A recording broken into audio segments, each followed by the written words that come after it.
any web design project, when I'm creating wireframes, I will create a style guide. I'll put all of my colors and my fonts in here so it's easy to apply them throughout the website. Now sometimes though, what I think looks like a great idea on my style guide frame doesn't always work as well when I'm going to design the actual project. So let's say I'm here and I have this style guide, the light lilac over here. And let's say I am not thrilled, or maybe I could say my client isn't thrilled with this. My client says, just a little bit too dark. Could we make it lighter everywhere? And I can do that by editing my color style guide.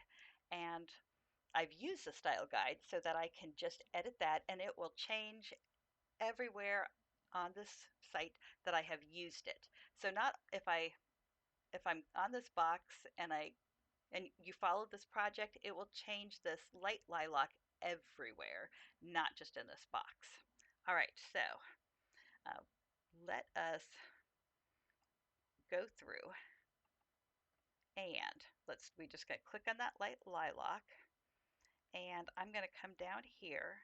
I'm going to select this edit style, these little handles, and now I can go in and I could make some choices. Maybe to make it lighter, I might make it a little bit more transparent.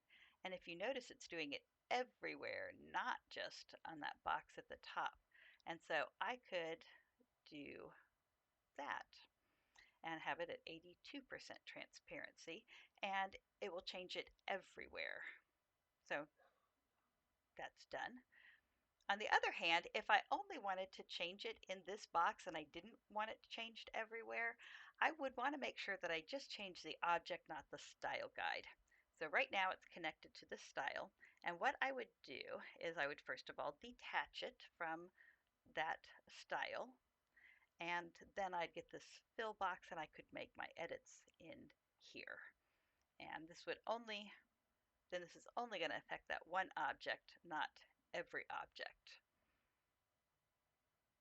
So just wanted to give you an example of how to edit the color style guides, and it's very useful. Good luck.